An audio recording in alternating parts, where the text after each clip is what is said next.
Hey y'all, it's your girl B, and I am back with another video.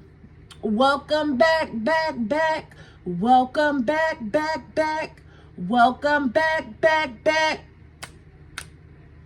Welcome back, bitches. Okay, y'all, we just gonna get right into it real quick. This is something different. Normally I'll come out here doing my makeup. I'm not doing that today because I noticed some of you guys would complain in my videos saying I would make a long pause and y'all wasn't feeling that. So I would only come do my makeup on camera as a distraction because the camera will make me nervous. But yeah, we're just trying something different today. I'm already made up and I'm on camera. And another thing, if you guys want to do YouTube or something, you see I'm in my bedroom, my bed in the back. Don't procrastinate and say, oh, I can't do this because I need a camera set up. I don't have a background. You can get all that stuff later. But until then, just start it. If you don't start, you never will. So yeah. So y'all, this is going to be a story time about, I'm either going to call it Neighbor from Hell. My neighbor was a weirdo. I don't know, but we're about to get right back into the video.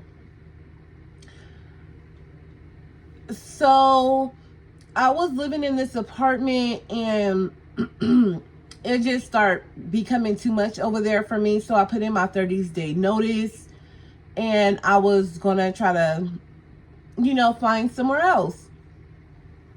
So in the beginning of my apartment search, I was extremely picky, but then it was becoming harder and harder for me to find a place. Because I was looking somewhat in the winter, and where I live in Alaska, so there's not a lot of vacant properties in the winter because who wants to be outside in the cold?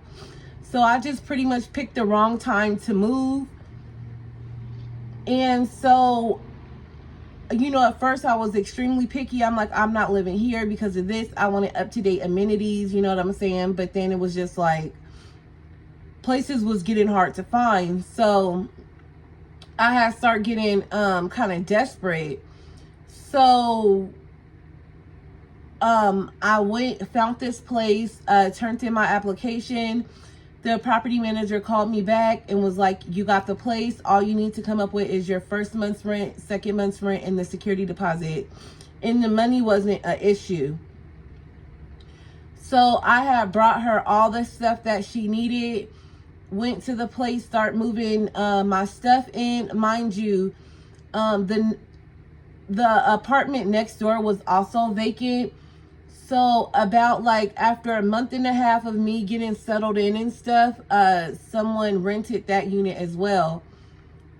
So I just seen that it was like a guy in a wheelchair, and I was like, oh my God, I hope he don't complain about noise and stuff like that. So let's just say a few weeks later, I'm outside. He happens to be outside and we're, talking to each other, and he's like, hey, I'm your neighbor. My name is Legs. And I'm like, yeah, my name is Boogie. And he was like, we was just getting to know each other and stuff like that. And he had a girlfriend. He was older. His girlfriend was younger. I'm not going to say her name, but just know he was very old and she was very young. So yeah, we just started to become acquaintances, and then a month into him living in the apartment, he had said, I know you look familiar. I know you from somewhere. And I'm like, no, you don't, because I would remember, knowing a guy in a wheelchair. I don't have that many friends in wheelchairs. And he was like, no, I'm gonna figure out where I know you from, this and that. So I'm like, yeah, okay. So then maybe 3 weeks after that, he was like, I remember where I know you from. And I'm like, where? He was like, I recently just got out of jail, and there was my cellmate Belly had a bunch of pictures of you on the wall. And I'm like, yeah, that's my son's father. And he was like, yeah, that's my homeboy. So pretty much after that conversation we had, we became kind of cool. You know, we were tight. So, my brother lived with me. We're going to call him D. And so we had start kicking it together. You know, just doing shit. I would have a kickback. He would have a kickback. You know, since he was in a wheelchair, I would kind of help put him in the bed. Just do little favors for him and stuff, because his girlfriend, she was, you know, she was really petite and she couldn't lift him on her own. So it was either me or my brother D helping him in and out of bed. Just little stuff like that, you know. So we had started to become pretty tight. Him and my brother, they start like drinking together. Mind you, he was just like any regular hood dude. The only difference was he was in a wheelchair. So he would throw kickbacks. He was also a DJ. He would drink, you know, have a bunch of niggas over at his spot. So we had just like started to become close. I would go to his house. He would come to my house. We would eat dinner together sometimes. I might stay the night at his house. He really wouldn't come inside my house because I didn't have a handicap ramp or anything. So like after him and my brother start getting close, I kind of stepped back. I would just talk to him here and there. And he would also, you know, ask me like, how much is it gonna cost for me to, you know, taste it? You know, he wanted the kitty cat, and I'm like, you will never get the cat. You wouldn't even be able to sniff it. So he would say shit like that, but I would just like joke it off. He was very much so serious, but I didn't want it to get awkward, so I would just, you know, laugh and whatever. So him and his girlfriend start having infidelity issues because Legs was a serial fucking cheater. Him and my brother D, they both were cheaters. So like we would go over there, we would like I would play mediator to him and his girlfriend. Now this is where the weird shit, this is where this man starts getting extremely weird. So mind you, I have older brothers. They're very known in the city we live in. And my brothers like start coming to my place more and more. And they would start coming to my place more and more. And Legs would say, what's up? He knew my brothers, this and that. So mind you, we had Samoan neighbors, and their nephew came from Hawaii. But mind you, their nephew was, back then transgenders wasn't talked about a lot, but he was, you know, he was gay, and I had no problem with that. So we're gonna call him Sassy. So Sassy start kicking it with us. We're hanging out. We would talk, barbecue, drink, smoke, whatever. So Sassy just had started telling me little shit about Legs. And I'm not going to get into it, but just know he was telling me little shit about Legs. And I don't know if Legs didn't want me and Sassy to continue getting closer, because this is where this nigga did some fuck shit. So one day Sassy come down to my house. This nigga banging on my door. And he was like, I need to talk to you. Legs told me that you're homophobic and you have a problem with me being gay. And I'm like, Sassy, listen to yourself. Why the fuck would I have a problem with you being gay? Why would I care? Who you fuck is not my business. But I know he might have a problem with me finding out who he likes to fuck. So after that, Sassy turns on me, Legs turns on me, and then that's when shit start getting weird. So I'm like, fuck this nigga. But my brother, he still, for some reason, him and Legs will fall out, but then they will hang out again. I'm like this, I'm one and done. You have one time to cross me and that's it. You ain't gonna get a second chance. So Legs just starts talking shit about us, you know, running over to the property manager, just saying little stuff, talking about my apartment had a lot of traffic. Mind you, the same shit that was going on at my apartment was going on in his shit too. So I just can't stand when people do that. Like, you can try to get close to the property manager, but why are you throwing people under the bus? Mind you, this place, it has started getting turned out. Like, Legs start having drama at his place. His place was getting shot up. And I'm just like, don't bring that shit over here. I got a baby.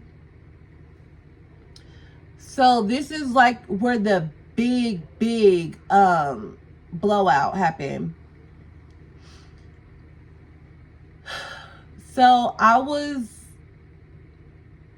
a lot of shit was going down at this apartment where I wasn't paying my rent on time. I was fucking up, fucking off, and I just really didn't want to be there. So have you ever start self-sabotaging?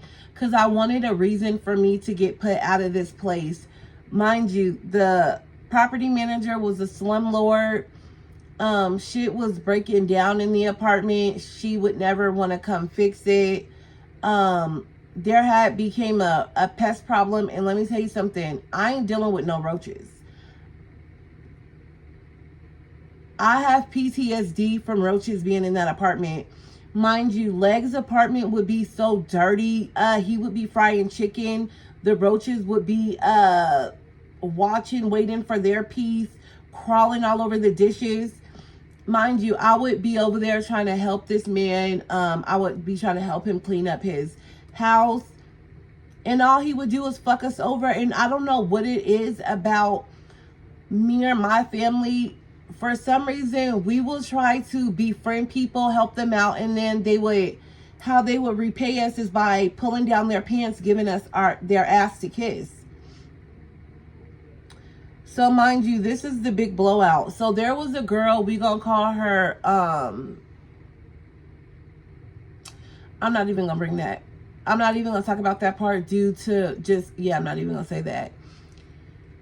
So one day there was a party being thrown over at Leg's house. So I guess he was throwing a kickback for one of my cousins. It was her birthday, so it was also my birthday. So I really wasn't fucking with Legs, but for some reason on this night I had came over there and we were all drinking.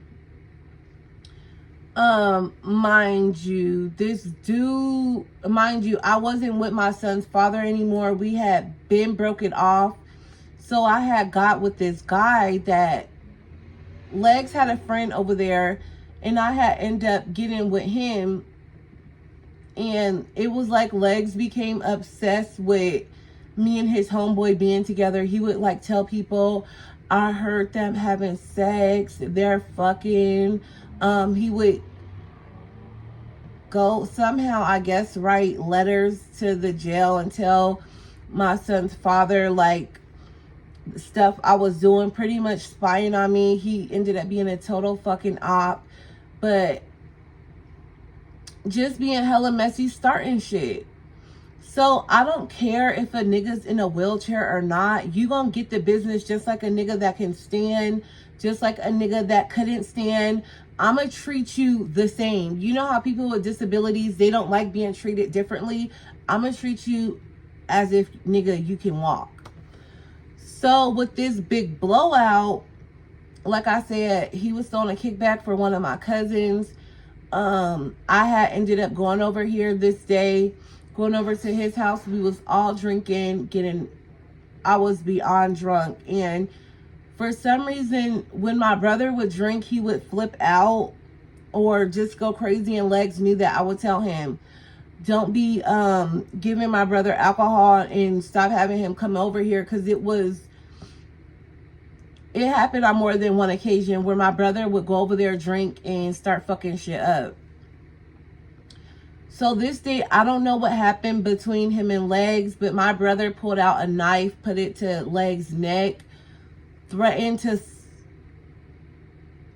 I don't know if I can say this on YouTube, but pretty much he threatened to his throat.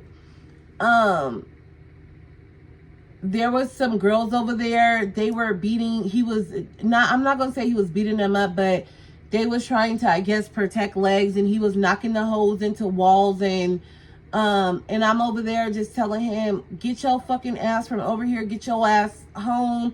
Why are you even over here? This is an op ass dude. I don't even know why you over here.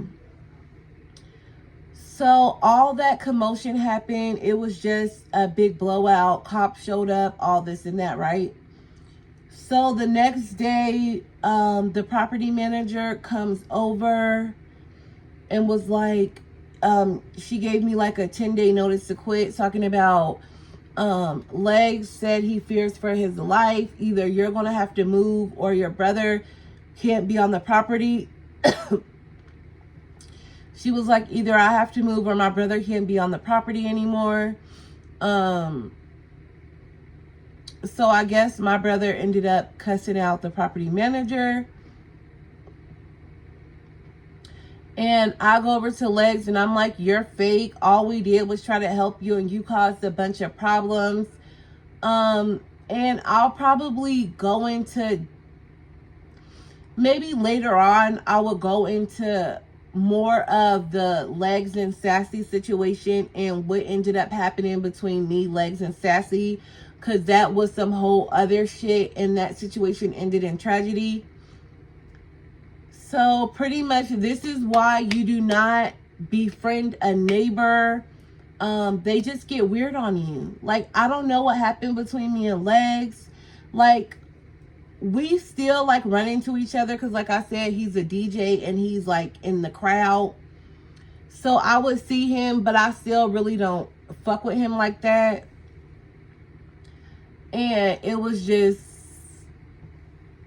just had got weird. Like, I pretty much rushed this because there was so much other stuff that I did not want to talk about because it involves other people. But maybe one day I will, but this is just me telling my story of moving in with an op-ass neighbor. Make sure y'all like, comment, and subscribe. Click that bell to know when I post.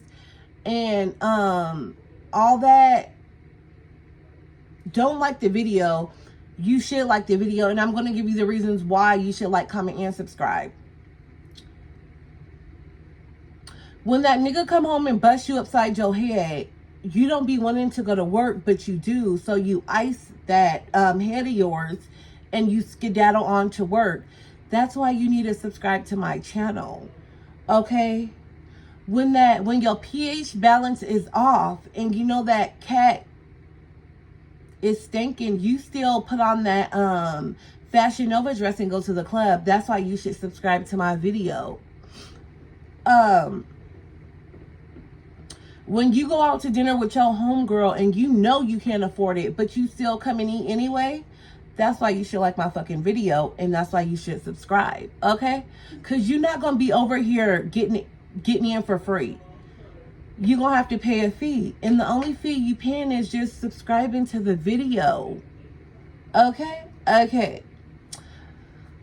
But yeah, y'all, that is the video. Make sure you like, comment, and subscribe. And like I said, if you want to do this YouTube shit, you don't have to start with a camera. You can start with your phone. Take that lampshade off. Make that light somewhat decent. And start your freaking channel, y'all. Peace.